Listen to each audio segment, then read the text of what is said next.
Inisiator LAPORCOVID-19 Irma Hidayana mendorong pemerintah dan Satuan Tugas, Satgas Penanganan COVID-19 untuk mencari solusi mengenai penuhnya kapasitas, khususnya di Jakarta, Bogor, Depok, Tangerang dan Bekasi, Jabodetabek.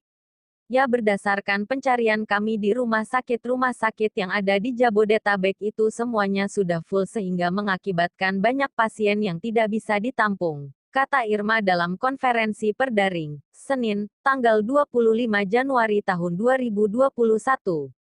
Ia mengatakan, kondisi ini membuat banyak pasien juga tidak bisa mendapatkan ruang ICU dan bahkan beberapa di antaranya meninggal dunia. Ironisnya, lanjut dia, kondisi ini sudah berlangsung sejak Desember tahun 2020 dan hingga sekarang masih banyak pasien yang ditolak oleh rumah sakit.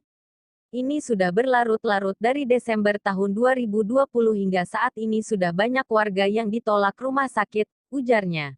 Dokter emergensi sekaligus relawan lapor COVID-19 Tri Maharani mengatakan kondisi itu terjadi karena pasien COVID-19 di Jabodetabek dengan gejala berat meningkat sehingga membutuhkan perawatan khusus serta membutuhkan peralatan medis cukup seperti ventilator. Ada 100% ICU di RS seluruh Jabodetabek sudah penuh, sudah 100%. Kalau unit gawat daruratnya ada 80% sudah terisi, kata Tri belum lama ini. Dia pun mendapat banyak laporan dari lapangan yang menyebut beberapa pasien COVID-19 yang keadaannya memburuk hingga meninggal karena tidak mendapat perawatan ICU dengan segera. Kan ada 69 nomor RS rujukan COVID di Jakarta, tapi nomornya hanya bisa 42 saja.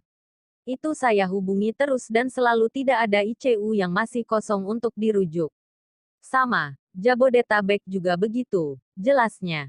Di sisi lain, Koordinator Tim Pakar dan Juru Bicara Pemerintah untuk Penanganan COVID-19 Prof.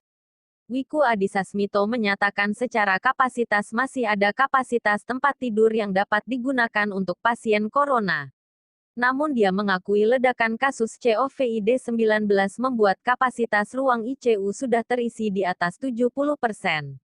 Kemudian, dari angka kasus aktif di daerah, Jawa dan Bali mendominasi 67% kasus aktif atau sebanyak 74.000 orang yang membutuhkan layanan kesehatan.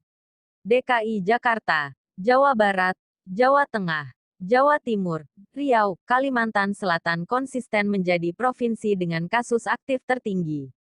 Jika semakin banyak kasus aktif yang tidak dapat ditangani, maka dapat meningkatkan angka kematian.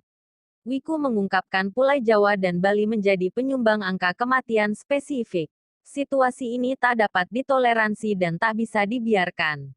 Penanda kasus kematian di kota besar di kedua pulau harus dikendalikan melalui kebijakan terukur dan tepat sasaran khususnya terkait kegiatan masyarakat, katanya.